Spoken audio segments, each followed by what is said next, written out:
everybody and God bless. So on the 22nd of December 2024, I had a vision, and in the vision I saw these orcas, and they were like coming out of the water like this, but it was like a picture of them. They weren't moving, but it's like they were jumping out of the water as a picture. And first I saw that, and then what was added to the same vision was me in a field, and this is the same field I have always seen, and to me this field represents peace. And I was super happy, and I was wearing like this purple I think it was like flowery, I don't know, but it was a summer dress, so it went all the way from like up here all the way down to my toes, and it was a summer dress. And I think I had like one of those hats you would wear or something like that. Anyways, and I had long hair, and it was like my color hair. I think, yeah, my hair is golden brown, and it was that color, and it was beach wavy, and the same hairstyle I've seen when I see myself. And I was just spinning around in circles, really happy in this field. And then what was added, which unfortunately I cannot remember, but I wrote it down, thank God. But I wrote down what was added was me in a wedding dress. I can't remember what the wedding dress looked like. I wrote that down and I pray God brings that to my memory. I didn't even remember that till I read this, what I wrote down. But everything was added to the same screen, and it was like faded so you could see everything at the same time, if that makes sense. But anyways, so that was the vision that I had on the 22nd. Now the next day I received a dream, and in this dream it was me and my soulmate, and we were texting each other, and I was telling him, like, I sent him like a whole list of stuff, and I was like, I need to work on these things. Well, actually no, I think I said we need to work on these things before we get together. And I knew it was like spiritual things, and I was like, this is why we're not together right now, we need to work on these things. And he read it and he was like, oh yeah, wait a minute, I need to work on these things before I get with anybody. Because before, when I texted to him, I was like, before we get together. And he was saying, well, before I get with anybody. And then I read what he said, and I was like, yeah, before I get with anybody. And then it went back and forth and back and forth, and that's when I was able to see spiritually our spirits were standing like right next to each other. Like it was almost like we could touch hands. We were so close to each other, and it looked like we were like standing next to each other, and like facing the front, but standing next to each other. It's like our spirits were looking at ourselves, texting each other this. And then all of a sudden, the more we went back and forth saying the stuff that we needed to work on, we started to separate.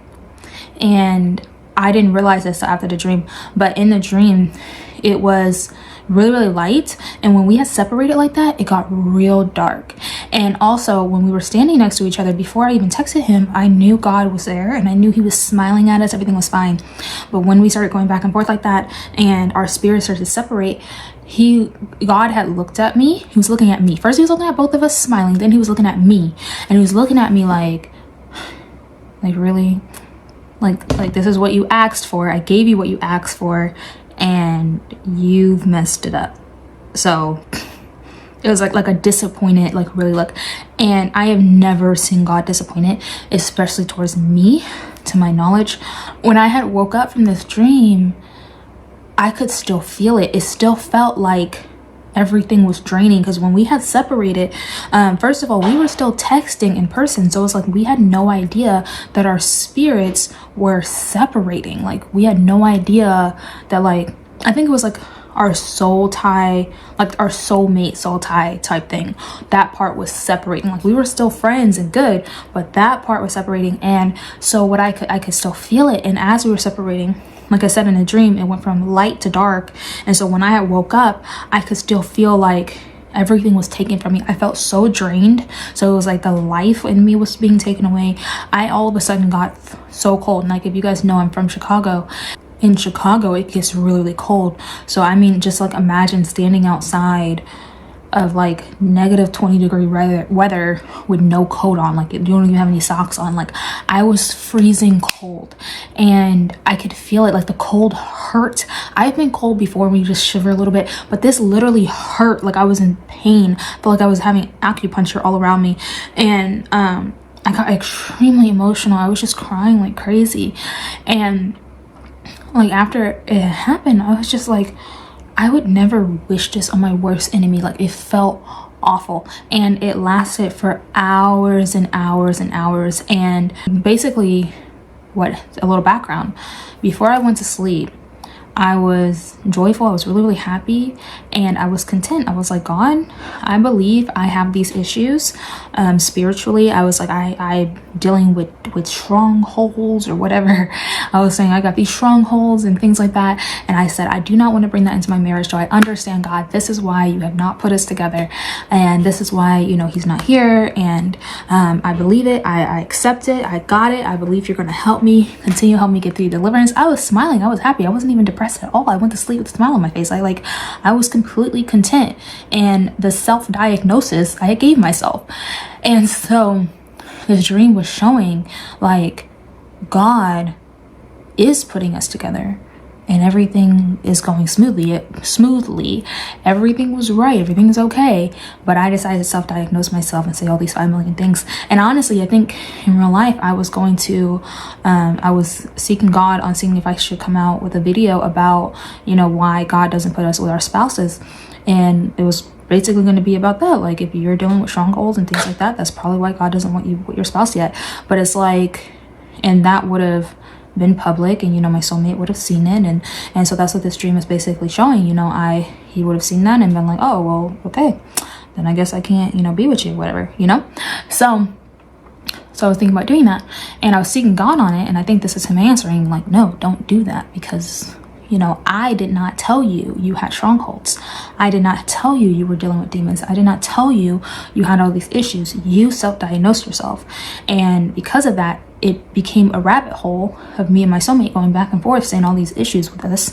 And even in a dream, I think it was just like nonsense. Like, what is this? And God was looking at us like really? Like, what? Like, I'm not even mad. I'm just disappointed. Like, what is this? And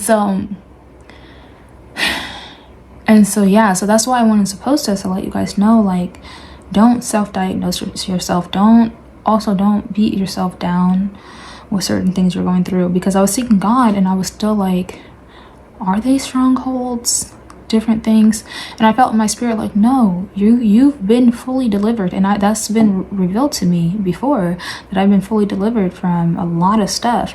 And I was still trying to tell myself that I was dealing with these things, and God's like, it's just temptation. That's it. It's just being tempted. And even Jesus was tempted.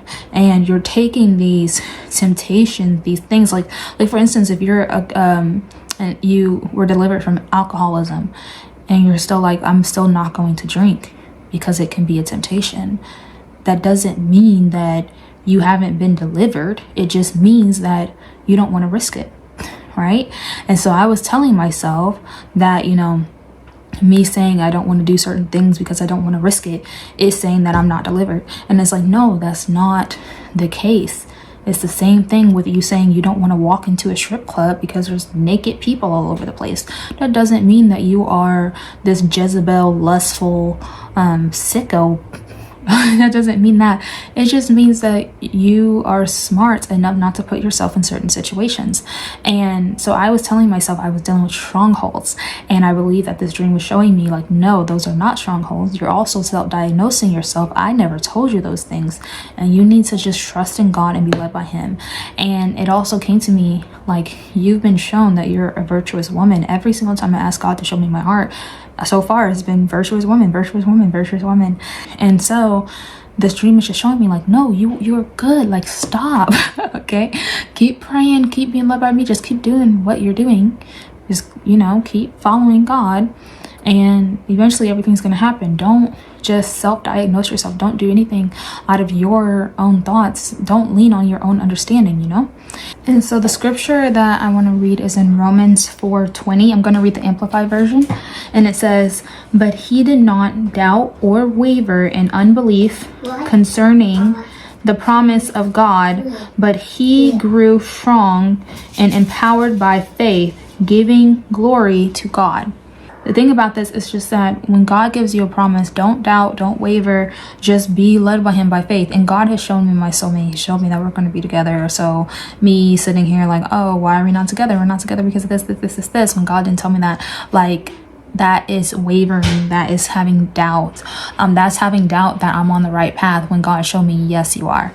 So that's one thing. And then also, every single soulmate dream I've had, almost every single one, it was always me that was like, are you sure you want to be with me? Like, I was always me that was like surprised, like, what, like me? And every single dream I had, like, my soulmate had his eyes on me, like, yes, I want to be with you. And I was always like, So this dream was also showing, like, you're doing it again. You're saying that he doesn't want to be with you because all these 5 million different things you think you have wrong with you, or, you know, you're thinking that you guys aren't together because of all these things that you have wrong with you, even though I was saying we need to work on these things. But I remember in the dream feeling like it was mainly stuff that I need to work on myself. I believe that, and that when God shows, so like there's two people involved, like two friends, just friends or soulmates, whatever, and God shows one of them the other person. Like, for instance, my prayer buddy, I've had tons of dreams about my prayer buddy, and then also my soulmate. I'm the one who had tons of dreams about my soulmate, and I think it's just because God sends the person that's going to be the hardest for them to accept it. And that's pretty much what I've shown. Like, it's hard for me to accept it. It doesn't mean that it's hard for me to accept my soulmate. It's just hard for me to accept that it's happening. And I think I've talked about that before, about how I had a vision of me getting, that God was giving me off for marriage. And I freaked out of the dream because I was just like, what? Like, no, what? Like, not right now. There's no way. And it's the same thing. Like, we have faith that God can move a mountain, but if that mountain starts moving in front of you, are you still going to stand right there and be like, yes, God is doing this? Yep. Like, you're still probably going to be like, wow, there's a mountain moving. That's really cool. But not, wow, there's a mountain moving. I can't believe this. You know what I mean? Like, we have to stand in belief.